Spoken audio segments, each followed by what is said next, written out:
Haplogroup J and Indo-Europeans, Greeks, Armenians, Iranians, and Indo-Aryans. But before we get too deep into the video, first I want to tell you guys about my social media platforms. So I have a Clubhouse account and we can actually talk to one another on it. I also host Clubhouse rooms every now and then where I might talk about history and genetics of the Middle East and Africa. I have a Twitter page, a Facebook account, and a Facebook page, as well as a Instagram, all titled The Hebrew of Israel. And what I typically do on these platforms is post upcoming videos as well as slides for my presentations. And so just be on the lookout for all of that on my social media platforms. And if you want to support me financially for the channel, you can look at my Patreon as well as my PayPal and my GoFundMe. And with all of that out of the way, let's begin with the video. We've established that Haplogroup J was in the Proto-Indo-European homeland, whether it be the Yamnaya culture, Armenia, or Anatolia.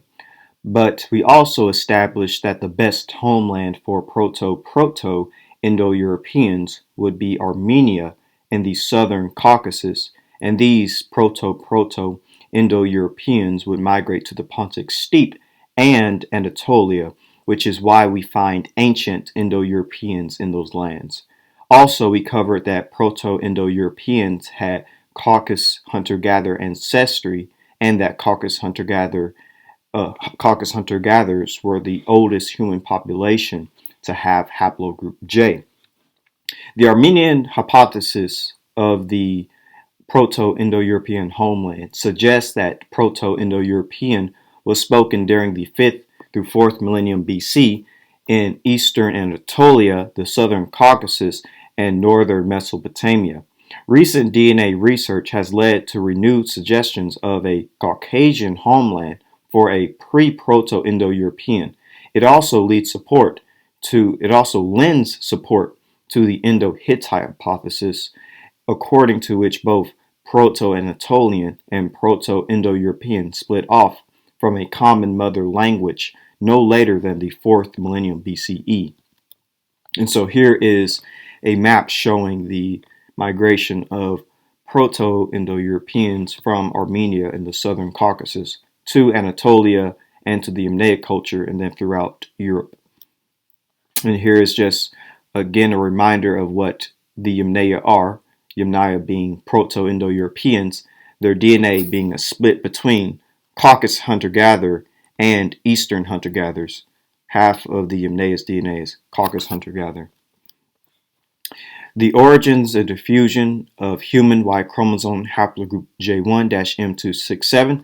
Just reading this because it's going to display that J was in this general area where Proto-Indo-European would have originated from.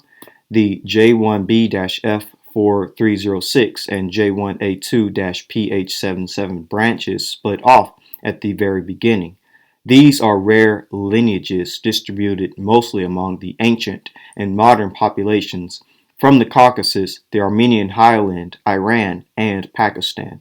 Interestingly, the 13,000-year-old hunter-gatherer from the South Caucasus belongs to J1B-F4306. With that being said, let's study ancient Indo-European populations that carried Caucasus hunter-gatherer ancestry and haplogroup J. So let's begin with the Greeks.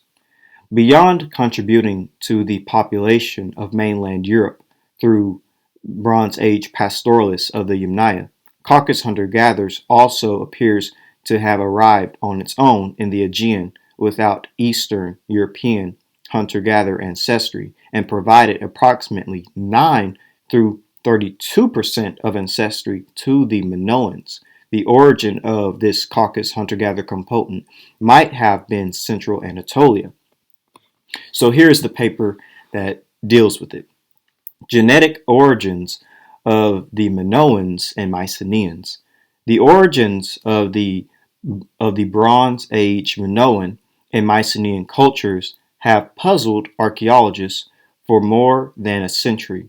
We assembled genome-wide data from 19 ancient individuals, including Minoans from Crete, Mycenaeans from mainland Greece, and their eastern neighbors from southwest Anatolia.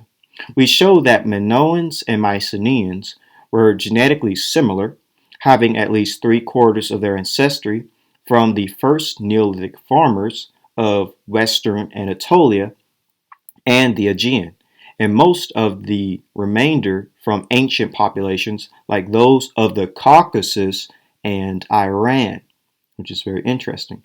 However, the Mycenaeans differed from Minoans in deriving additional ancestry from an ultimate source related to the hunter-gatherers of Eastern Europe and Siberia, introduced via a proximal source related to either the inhabitants of either the Eurasian steppe or Armenia. So that's very interesting. We carried out principal compotence analysis, projecting ancient samples into the first two principal compotents inferred from present-day West Eurasian populations that formed two north-south parallel clines in Europe and the Near East along PC2. Minoans and Mycenaeans are centrally positioned in the PCA, framed to the left by ancient populations from mainland Europe and the Eurasian steppe, to the right by ancient populations from the Caucasus and Western Asia, and to the bottom by early Middle Neolithic farmers from Europe and Anatolia. The Bronze Age individuals from southwestern Anatolia are also distinct intermediate between Anatolian and Levantine populations toward the bottom and populations from Armenia, Iran, and the Caucasus towards the top. This analysis shows that all Bronze Age populations from the Aegean and Anatolia derived most 62 through 86% of their ancestry from an Anatolian Neolithic related population. However, they also had a component of 9 through 32% of Eastern Caucasus/Iranian related ancestry. It was previously shown that this type of ancestry was introduced into mainland Europe via Bronze Age pastoralists from the Eurasian steppe, who were a mixture of both Eastern European hunter-gatherers and populations from the Caucasus and Iran. The Eastern influence in the Bronze Age populations from Greece and southwestern Anatolia is also supported by an analysis of their Y chromosomes. 4 out of 5 males belonging to Minoans, Mycenaeans, and southwestern Anatolians belong to Haplogroup J. Very interesting. Which was rare or non-existent in earlier populations from Greece and western Anatolia, which were dominated by Y chromosome haplogroup G2. Haplogroup J was present in Caucasus hunter-gatherers and a Mesolithic individual from Iran, and its spread westward may have accompanied the Eastern genome-wide influence. The Minoan civilization emerged from 2700 BCE and could have been founded by colonists from the Greco-Armenian culture who would have brought bronze working with them. Modern Cretans have the highest percentage of G2A at 11%, J1 at 8.5%, J2A at 32%, and L plus T at 2.5% together in Greece, and the highest percentage of J1 and J2A in all Europe, for that matter. The three haplogroups associated with the Greco-Armenian culture. In fact, it seems that many branches of J2A may have expanded from the South Caucasus from the Chalcolithic onwards. The presence of these haplogroups and mixtures in southern Italy almost certainly represent Greco-Armenian ancestry inherited from Minoan Greeks from the Aegean Islands. And this is from Wikipedia, titled Haplogroup J2. And continuing, it says, outside the Caucasus, the highest frequency of J2 are observed in Cyprus at 37% and Crete at 34%. And here's just a map showing haplogroup J2, and you do see a very high percentage in Anatolia, well, of course, the Caucasus, Anatolia, and the southern Europe of the Balkans, and even Italy. And here's just a map of J1. It's also present in these regions as well. So what have we learned so far? Minoans and Mycenaeans, ancestral Greeks, had Caucasus hunter-gatherer ancestry and haplogroup J. Furthermore, they had Anatolian, Armenian, Caucasian, and Iranian-related ancestry. Lastly, let's look at the phenotype of ancient Greeks. What did they, look like? Who would they best fit? So this is from Science magazine. The Greeks really do have near mythical origins, ancient DNA reveals. And it says, not surprisingly, the Minoans and Mycenaeans looked alike, both carrying genes for brown hair and brown eyes. And this is from Genetic Origins of the Mycenaeans and Minoans, and it says, phenotype predictions from genetic data has enabled the reconstruction of the appearance of ancient Europeans, who left no visible record of their pigmentation. By contrast, the appearance of the Bronze Age people of the Aegean has been preserved in colorful frescoes and pottery depicting people with mostly dark hair and eyes. And so this is from The Races of Europe by Carlton Stevens Kuhn. And he says in his book, headed, hook-nosed Hittite-like element and a brachycephalic type. In the late Cretan period, 70% of 47 skulls were brachycephalic. The round-headed element was clearly on the increase during the Bronze Age, and it may have begun entering the island at any time between 3000 and 2100 BC. Judging from the evidence of Asia Minor and Palestine, we may suppose that this took place near the late than the early date. The round-headed element in Cyprus, which appears identical with that from Al-Ashir, is numerous enough to warrant statistical comparisons. Frest calls the skulls Armenoid, and they do resemble Iron Age and modern Armenians quite similarly. So basically, Carlton is saying that the skulls in the area of Crete are Cyprus. They're Armenoid skull. They're round-headed, and it's in the same time period that we're studying when it comes to the Bronze Age, which is fairly interesting. So this is the type I would say that he found.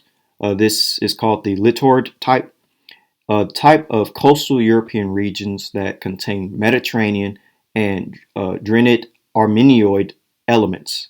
You've got to include that Armenoid type of phenotype.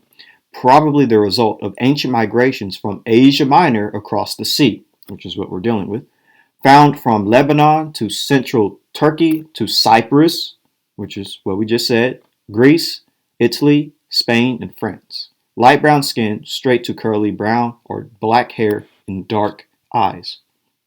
So this is sort of what you kind of would have. So now let's move on to the Armenians when it comes to haplogroup J and Indo-Europeans. Now I won't be on this for too long. I won't stay on Armenia for too long because, we've gone over Armenia a bit well in this series so far. But, we know that Armenia is likely the homeland of Indo-Europeans. So obviously you're going to have J and Indo-European there. So let's just quickly go over that. The genetic evidence for a origin of the Armenians from Bronze Age mixing of multiple populations.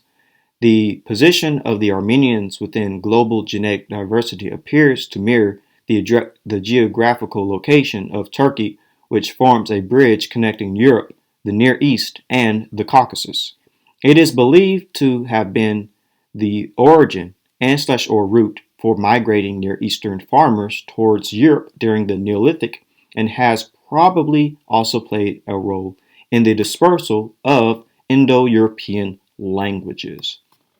Our analysis shows that the ancient population of the Chalcolithic Iran, Chalcolithic Armenia, Bronze Age Armenia, and Chalcolithic Anatolia were all composed of the same ancestral components, and that was from genomic insights into the origin of farming in the ancient Near East.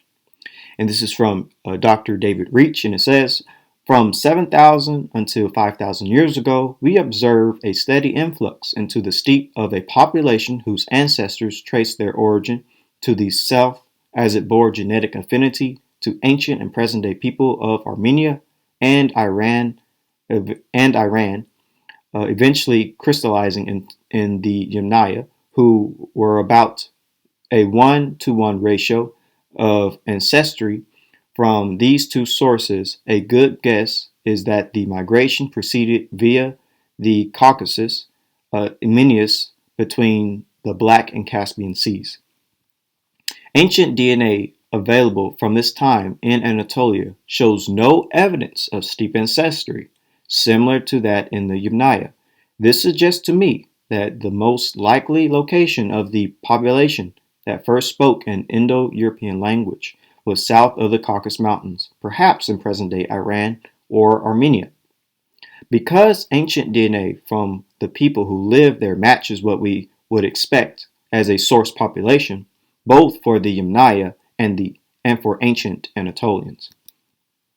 And this is from Wolfgang Haik in his 2015 study, Massive Migration from the Steppe is a Source for Indo-European Languages in Europe.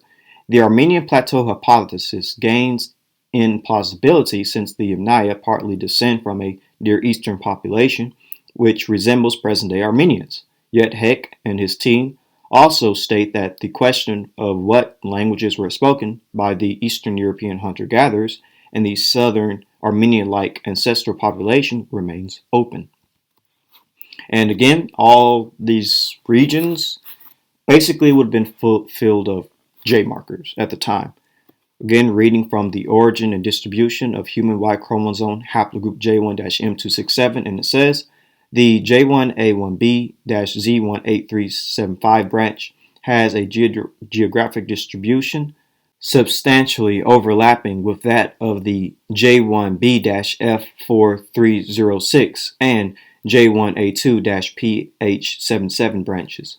The J1A1B-Z18375 branch is found overwhelmingly among ancient and modern populations from the Caucasus, the Armenian highland, Iran, and Anatolia. This branch constitutes the aforementioned peak of haplogroup J1-M267 frequency in the northern Caucasus. Haplogroup J1-M267 were found among populations living in the Caucasus and neighboring regions. So again, where we see the homeland of Proto-Indo-Europeans in the Armenian Plateau, in the Armenian highlands, is basically where we would have saw a lot of J markers, which is why I say J would have been part of that Proto-Indo-European stock, one of many Y branches, but we're looking at, Indo-European populations that have it. So now going from the Greeks to the Armenians, now we'll move our way to the next population, but just to go over the Armenian phenotype, it's known or classified as the Armenid. So widespread type found in the most specialized form in the mountains of Asia Minor, associated with the ancient Cretans and the Hittite kingdom. Common in Armenians, Turks of the mountainous range of Tartarus, which is what we've been talking about. And also the physical traits is light brown skin, wavy, dark brown hair, and hyperbrachicephalic. And as you can see on the image, that's what an Armenid would be. So, Armenians and Greeks. We do see an ancient connection between the Greeks and the Armenians, but not only genetically, as we covered earlier, but also linguistically. So the Armenio-Peregrines are a hypothetical people of Western Asia, specifically of Asia Minor and the Armenian highlands during the Bronze Age. The Bronze Age collapse and its aftermath. They would be the common ancestors of both Peregrines and Proto-Armenians. In turn, Armenio-Peregrines would be the descendants of the Greco-Peregrines, common ancestors of Greeks, ancient Macedonians, Peregrines, and also Armenians. Our Greco-Armenian or Helleno-Armenian is a hypothetical common ancestor of Greek and Armenian that postdates Proto-Indo-European. The hypothetical Proto-Greco-Armenian stage would need to date to the 3rd millennium BC and would be only briefly different from earlier late Proto-Indo-European or Greco-Armenio-Aryan. The term Armenio-Peregrine is also used for a hypothetical language branch, which would include the language spoken by the Peregrines and the Armenians, and would be a branch of the Indo-European language family or a sub-branch of either the proposed Greco-Armenio-Aryan or Armenio-Aryan branch. There are two conflicting theories regarding the potential origins of the Armenio-Peregrines. Ancient Greek historian Herodotus stated that Armenians were colonists from Peregria, and some modern scholars instead believe that a Proto-Armenio-Peregrine population originated in eastern Anatolia and/or the Armenian highland, from where the Peregrines later migrated westward. According to some scholars, there is evidence of language borrowing Armenianisms from the Proto-Armenian language into Hittite and Eritrean, what would prove the presence of Proto-Armenians in the Armenian highlands in the lands of ancient Armenia since at least the end of the 2nd millennium BC. One of the theories about the emergence of Armenian in the region is that Balkan-speaking settlers related to Peregrines, the Mushki and/or the retroactively named Armenio-Peregrines, who had already settled in the western parts of the region before the kingdom of Van was established in Urartu. According to the Encyclopedia of Indo-European Culture, the Armenians, according to Dinkoff, are then an amalgam of the Hurrian and Eritreans, Luvians, and the Proto-Armenian Mushki, who carried their Indo-European language eastwards across Anatolia. After arriving in its historical territory, Proto-Armenian would appear to have undergone massive influence by the language, even eventually replaced. Armenian phylogeny, for instance, appears to have been greatly affected by Eritrean, which may suggest a long period of bilingualism. And so this is from New DNA Studies on the Origins of the First Civilizations of Greece Reveals Armenian Traces. And it says scholars have long debated the origins of the Greeks, whose language, like that of the Armenians, belonged to the Indo-European language family. Robert Drews, in his book The Coming of the Greeks in 1988, described how the ancestors of the Greeks came to Europe from the Armenian plateau, bringing with them their Indo-European language and their inventions of chariot riding and horse breeding. And this is a quote from the book. It is certain that the inhabitants of the forested areas of Armenia very early became accomplished woodworkers, and it now appears that in the 2nd millennium they produced spoked-wheeled vehicles that served as models as far away as China. And we have long known that from the 2nd millennium onwards, Armenia was important for the breeding of horses.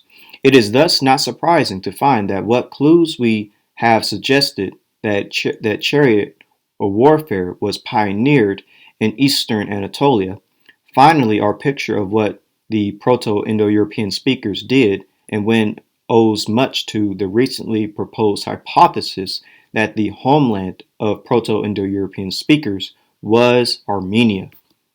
So now let's look into the Iranians when it comes to haplogroup J in Indo-Europeans. So, first of all, Iranians are an Indo-European people. A lot of people actually don't know this. Iranians are Indo-Europeans. And we have found haplogroup J in Mesolithic Iran. Many modern-day Iranians also have haplogroup J. Furthermore, Iran is close to the homeland of Indo-Europeans as well. So this is from EUpedia, haplogroup J2, and it says haplogroup J2 is thought to have appeared somewhere in the Middle East towards the end of the last glacium between 15,000 and 22,000 years ago. The oldest known J2A sample at present were identified in remains from the Hotu cave in northern Iran dating from 9,100 through 8,600 BCE and from Katos Cade in Georgia dating from 7,940 through 7,600 BCE. This confirms that haplogroup J2 was already found around the Caucasus and the Caspian Sea region during the Mesolithic period. And so here's that J sample that was found in the Mesolithic Iran, north of Iran near the Caspian Sea. And this is from Ancient Migratory Events in the Middle East, New Clues from the Y chromosome variation of modern Iranians. And it says, haplogroup J is predominant in Iran, where both its subclades J2-M172 and J1-M267 are observed. Its highest frequencies are registered in the populations located along the southwestern shores of the Caspian Sea and along the Zagros mountain range. Exceptionally high is the frequency observed in the Balochi and Cistercian Balochian in arrangement with their likely Caspian Sea origin. And this is from Origin and Diffusion of Human Y chromosome haplogroup J1-M267. And it says, around the time of the Neolithic demographic transition, the genome-wide ancestry of West Eurasian populations was geographically structured into three groups. Among them, haplogroup J-M304 is found in the Caucasus/Iranian and Anatolian hunter-gatherers and farmers. And this is from David Reach in his 2018 publication, Who We Are and How We Got Here. The most likely location of the population that first spoke an Indo-European language was south of the Caucasus, perhaps in present-day Iran or Armenia, because ancient DNA from people who lived there matches what we would expect for a source population, both for the Yamnaya and for ancient Anatolians. So I'm just reading that to show that Iran and Armenia is the place for the Indo-European languages. And just one more quote to solidify it. Chenyan Cho Wang, in his 2018 study, The Genetic Prehistory of the Greater Caucasus, and it reads, the insight that the Caucasus Mountains serve not only as a corridor for the spread of Caucasus hunter-gatherer / Neolithic Iranian ancestry, but also for later gene flow from the south, also has a bearing on the postulated homelands of Proto-Indo-European languages and documented gene flows that could have carried a consecutive spread of both across West Eurasia, perceiving the Caucasus as an occasional bridge rather than a strict border during the Neolithic and Bronze Age, opens up the possibility of a homeland of Proto-Indo-Europeans south of the Caucasus, which itself provides a parsimonious explanation for an early branching off of Anatolian languages. So just to show you that Iranians are Indo-Europeans, the Iranian peoples are a diverse Indo-European ethno-linguistic group identified by their use of the Iranian language and other cultural similarities. So just to show you that the Iranian, basically the tree of it coming from Proto-Indo-Europeans. So you have from Proto-Indo-European to Proto-Indo-Iranian is a reconstructed proto-language of the Indo-Iranian branch of Indo-European. Its speakers, the hypothetical Proto-Indo-Iranians, are assumed to have lived in the late 3rd millennium BC. And it says Proto-Indo-Iranian was a Satem language, likely removed less than a millennium from its ancestor, the late Proto-Indo-European language, and in turn removed less than a millennium from the Vedic Sanskrit of the Rig Veda, its descendants. Proto-Indo-Iranian has been considered to form a subgroup along with Greek, Armenian, and Peregrine on the basis of many striking similarities in the morphological structure. And that part's fairly interesting. But then from there you get to Proto-Indo-Aryan. It is intended to reconstruct the language of the Proto-Indo-Aryans, being descendant from Proto-Indo-Iranian, which in turn is descendant from Proto-Indo-European. And so there's a map showing where those languages are spoken. And then, of course, you get to simply the Indo-Aryan. So the Indo-Aryan form a major language family of South Asia. They constitute a branch of the Indo-Iranian languages, themselves a branch of the Indo-European language family. And so from there you get Proto-Iranian is a reconstructed proto-language of the Iranian languages, branch of the Indo-European language family, and thus the ancestor of the Iranian languages. And it gives a list of the different languages. And it says Proto-Iranian was a Satem language descendant from the Proto-Indo-Iranian language, which in turn came from the Proto-Indo-European language. And then from there you get Indo-Iranian, which constitute the largest and southeasternmost extent branch of the Indo-European language family.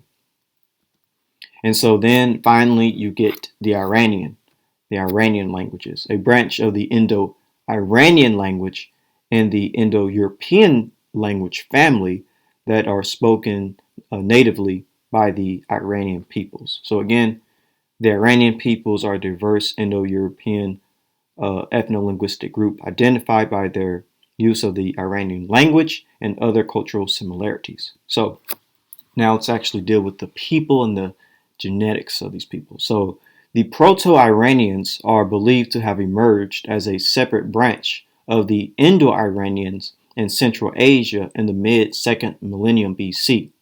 The ancient Iranian peoples who emerged after the 1st millennium BC included, and I'm just going to mention some of these groups, the Alans, Medians, Parthians, Persians, Sacs, Scythians, Cimmerians, and among other Iranian-speaking peoples of Western Asia, Central Asia, Eastern Europe, and the Eastern Steppe.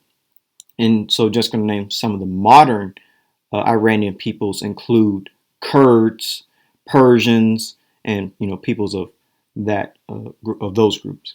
So now dealing with the DNA, the Y DNA of Iranians, J2-M172 is the most common haplogroup in Iran at 23%, almost exclusively represented by J2A-M410, subclade at 93%. The other major subclades being J2B-M12. Apart from Iranians, J2 is common in Arabs, Mediterranean, and Balkan peoples like Greeks, Albanians, Italians, Macedonians, and Turks. In the Caucasus, Armenians, Georgians, Chechens, English, northeastern Turkey, northwestern Iran, Kurds, Persians, whilst its frequency drops suddenly among Afghanistan, Pakistan, and northern India. In Europe, J2A is common among the southern Greece and southern Italy, whilst J2B is more common in Thracia, Macedonia, and common in central northern Italy. Thus, J2A and its subgroups within it have a wide distribution from Italy to India, whilst J2B is mostly confined to the Balkans and Italy. And that's very interesting because this is all the groups, locations, and peoples that we've been talking about dealing with Haplogroup J. Southern Europe with Greece and Italy, as well as the Caucasus and Iran. So it's all starting to come together. And so this is what, an Iranian looks like, an Indo-Iranian, relatively recent contact type with a position intermediate between the Indo-Barchiid and Iraniid, widespread in Pakistan, Iran, and Afghanistan, reaching to northern India in the east and Turkey in the west. And they are physical traits: light to medium brown skin, straight or wavy, brown, black, plentiful hair. So, as stated earlier, Iranians are an Indo-European people. We found haplogroup J in Mesolithic Iran. Many modern-day Iranians have haplogroup J. Furthermore, Iran is close to the homeland of Proto-Indo-Europeans. Now, let's actually combine the Greeks, Armenians, and Iranians. So there is actually a connection between Greeks, Armenians, and Iranians, one that I believe is important to mention. And it's called the Greco-Aryan or the Greco-Armenio-Aryan. It is a hypothetical clade within the Indo-European family that would be the ancestor of Greek, Armenian, and the Indo-Iranian languages. The Greco-Armenio-Aryan group supposedly branched off from the parent Indo-European stem by the 3rd millennium BC. In the context of the Armenian Hypothesis, Greco-Aryan is also known as late Proto-Indo-European or late Indo-European, to suggest that Greco-Aryan forms a dialect group, which corresponds to the latest stage of the linguistic unity in the Indo-European homeland in the early part of the 3rd millennium BC. By 2500 BC, Proto-Greek and Proto-Indo-Iranian had separated, moving westward and eastward from the Pontic Steppe, respectively. If Greco-Aryan is a valid group, Graysman's law may have a common origin in Greek and Sanskrit. With that being said, let's move to the Indo-Aryans, or the northern Indian peoples. Indo-Aryans traveled to India carrying Caucasus hunter-gatherer ancestry and haplogroup J. Of course, haplogroup J wasn't the only marker among the Indo-European invaders, but haplogroup J was certainly among the Indo-Aryan invasion of India.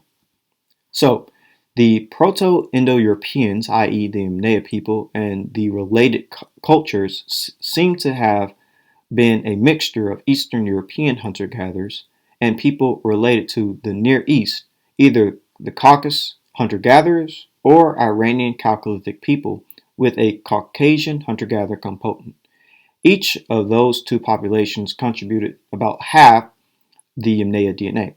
According to Jones at 2015, Caucasus hunter-gatherers' genomes significantly contributed to the Yamnaya steppe herders, who migrated into Europe 3000 BCE, supporting a formative Caucasus influence on this important early Bronze Age culture.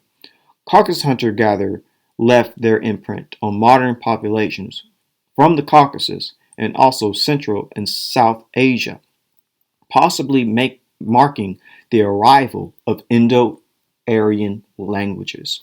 Now let's actually just remind ourselves fairly quickly when it comes to where these J markers are. The J1B-F4306 and J1A2-PH77 branches split off at the very beginning. These are rare lineages distributed mostly among ancient and modern populations from the Caucasus, the Armenian highland, Iran, and Pakistan. Interestingly, the 13,000-year-old hunter-gatherer from the South Caucasus belongs to J1B-F4306, and this is from the Origins and Diffusion of Human Y chromosome haplogroup J1-M267. And so now, looking at the study, Upper Paleolithic genomes reveals deep roots of modern Eurasians, and it says, we extend the scope of European paleogenomics by sequencing the genomes of late Upper Paleolithic and Mesolithic males from western Georgia and the Caucasus and a late Upper Paleolithic man from Switzerland. While we detect late Paleolithic and Mesolithic genomic continuity in both regions, we find that Caucasus hunter-gatherer belonged to a distinct ancient clade that split from Western hunter-gatherers 45 KY8, shortly after the expansion of autotomically modern humans from Europe and from the ancestors of Neolithic farmers 25 KY8, around the last glacial maximum. Caucasus hunter-gatherer genome significantly contributed to the Yamnaya steppe herders who migrated into Europe 3000 BC, supporting a formative Caucasus influence on the important early Bronze Age culture. Caucasus hunter-gatherer left their imprint on modern populations from the Caucasus and also Central and South Asia, possibly marking the arrival of Indo-Aryan languages. The separation between Caucasus hunter-gatherer and both the EF and Western hunter-gatherer ended during the early Bronze Age, with a major ancestral component linked to Caucasus hunter-gatherer was carried west by migrating herders from the Eurasian steppe. The foundation group of this systematic change was the Yamnaya, who we estimate to owe half of their ancestry to Caucasus hunter-gatherer linked sources.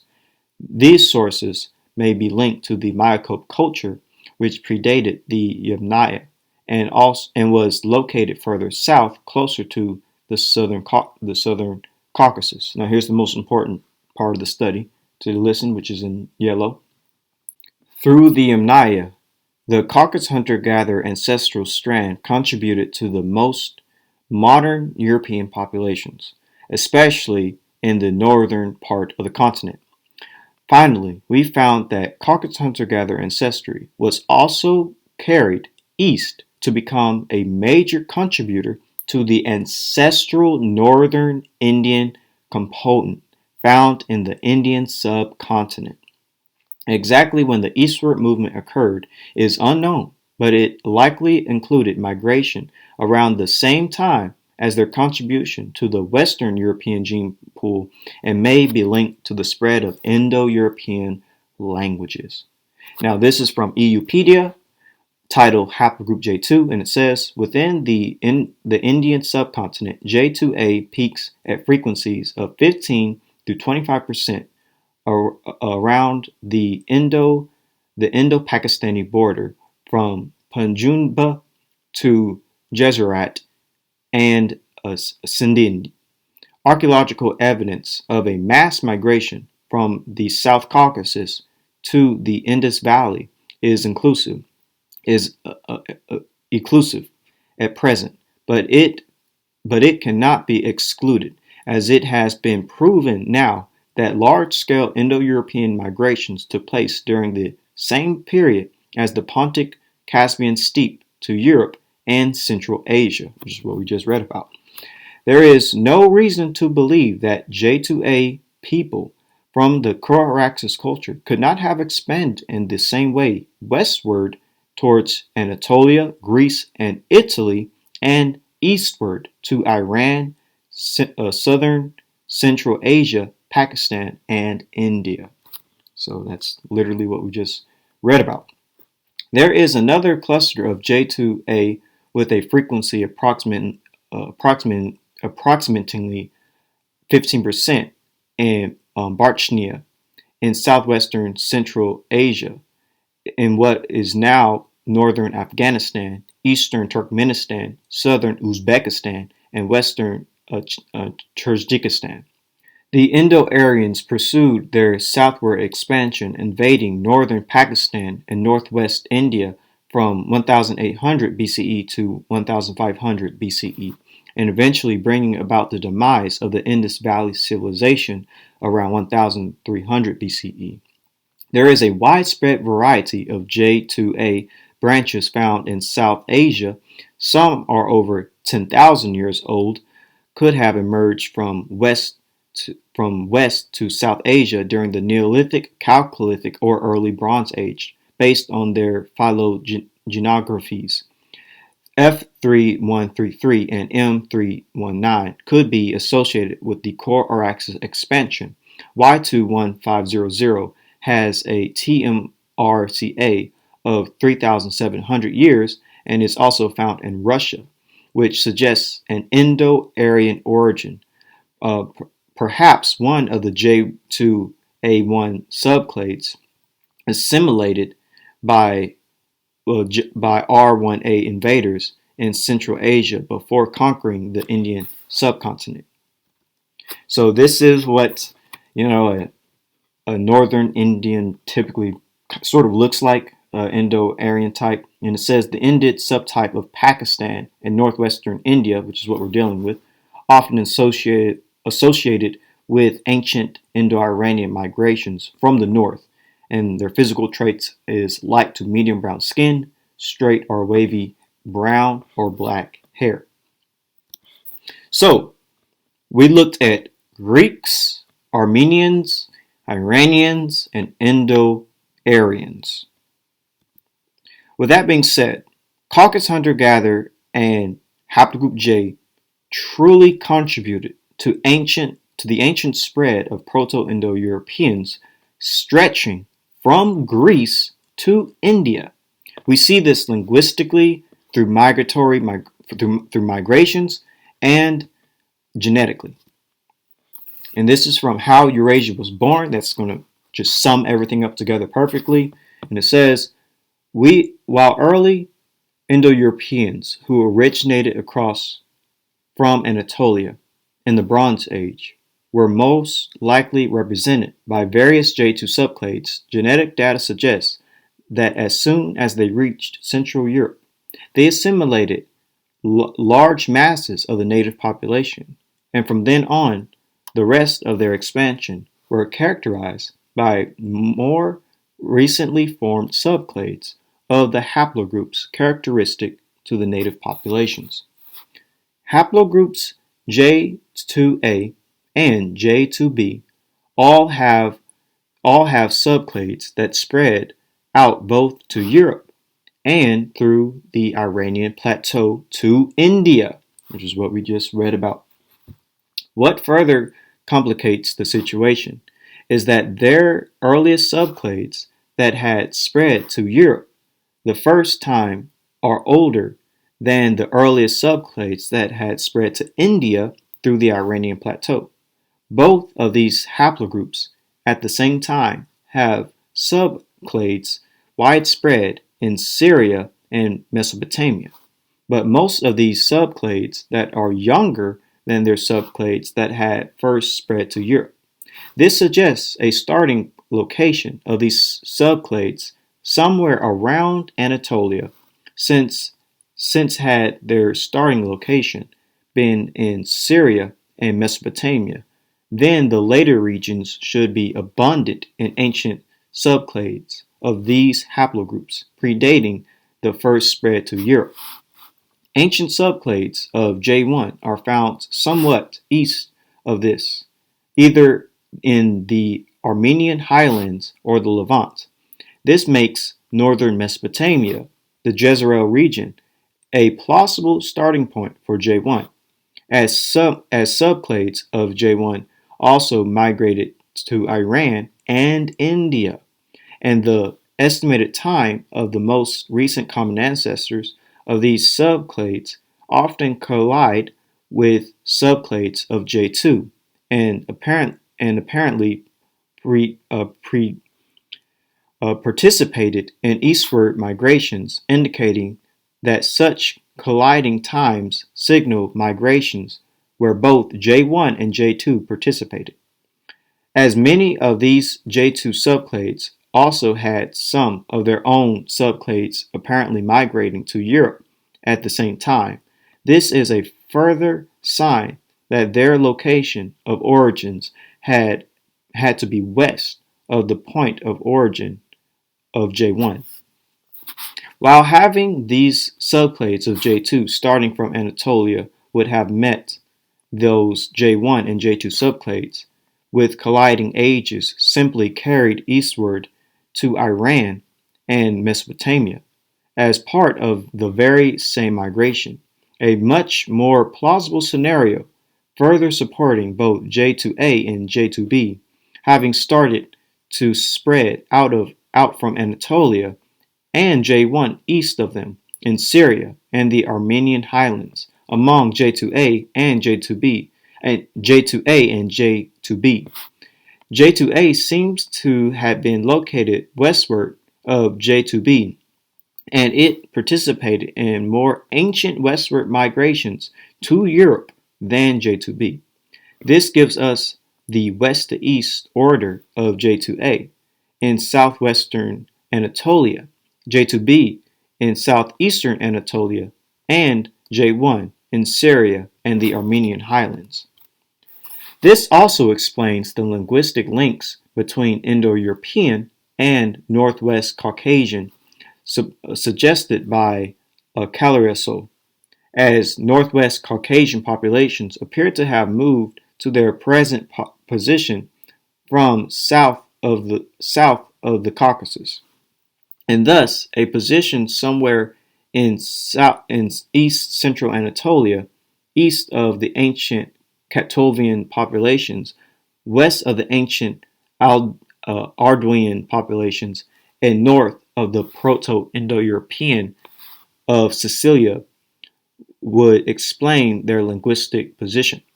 Genetic traces of a major expansion spreading over much of Anatolia and northern Mesopotamia are visible in the form of the subclade J2B-PF7321 of haplogroup J2B. Phylogenetic patterns of J2B-PF3721 show a rapid divergence from the formation of several subbranches taking place between 3800 through 3700 BCE, covering much of Anatolia and northern Mesopotamia. This demographic event seems to be the most plausible candidate of the earliest phase of Indo-European expansion, spreading out from the homeland in Sicilia and conquering most of Anatolia. Except for Cattovian and Hattic-speaking northern parts, and the Aldoian-speaking Armenian highland in this stage, of course, and northern Mesopotamia, before the Semitic expansion would take over northern Mesopotamia 1 millennium later. Several European lineages seem to have divergent from their closest Anatolian siblings lineages at this time, thus may represent conclusive waves of migrations to Europe, such as J2B-Z622 formed in 3700 BCE, J2A-BY40424 3400 BCE, J2A-8344 formed in 10700 BCE, but TMRCA is 3400 BCE, therefore could have arrived up until then. J2B-Y22063 formed in 2400 BCE, J2B-Z2507, 2400 BCE, J2A-Z38352, 2300 BCE, J2A-Z9301, and 1900 BCE, J2A-Z39995 at 1700 BCE, and J2A-Z435 at 1600 BCE. TMRCA is 1500 BCE, spread over broad regions of Europe, a migration which may or may not have been identical with the Middle Bronze Age migration from Anatolia to the Balkans, hypothesized by James Matarat, which is sort of dealing with the same region and time period, which is interesting. It is hard to determine whether if J2B-Z2507 already represents early Indo-Europeans or an earlier, presumably Tartessian wave of migration from Anatolia. This shows signs of a migration that spread all over Europe in the time frame, presumably staying at the Balkans up until then. This could mean both this could mean both of either the Terran or the Indo-European expansions, or even a scenario where it originally represented Terranian and then Indo-Europeanized later in a way that most of its European expansion was already Indo-European. This exactly fits where we should look for early Indo-European expansion in Europe according to circumstantial evidence described. With being widespread all over Europe, J2A-Z435 may also be a plausible candidate, or to the other lineages that arrived between them may have represented a series of successive waves of early Indo-European migrants from Anatolia to Europe, which is basically fitting everything we've been covering so far. And so here's a map showing the spread of Indo-Europeans from either Anatolia and close to the Armenian highlands, and J being among these Indo-Europeans into these regions, whether it be into Western Europe or into India, as far west basically as Greece to as far east as India, as you can see right here. So from Greece to Armenia to Iran to India, Haplogroup J perfectly fits as one of the Y DNA haplogroups of Indo-Europeans. We see this through language, through migration, and through genetics. Here is just a simple map showing the spread of Indo-Europeans beginning in Armenia, going west into Europe and east into India. And here I'm going to show you just linguistically the connection between Greeks, Anatolians, Armenians, Iranians, and Indo-Aryans. So just get a good look at this map. Like, for instance, when it comes to the word father, in Sanskrit it is pitir, and Iranian it is pitar, and Greek it is patir, and that is the word for father. And then for mother it is matir in Sanskrit, and then is matar in Iranian, and then it is mayar in Armenian, and it is mitir in Greek.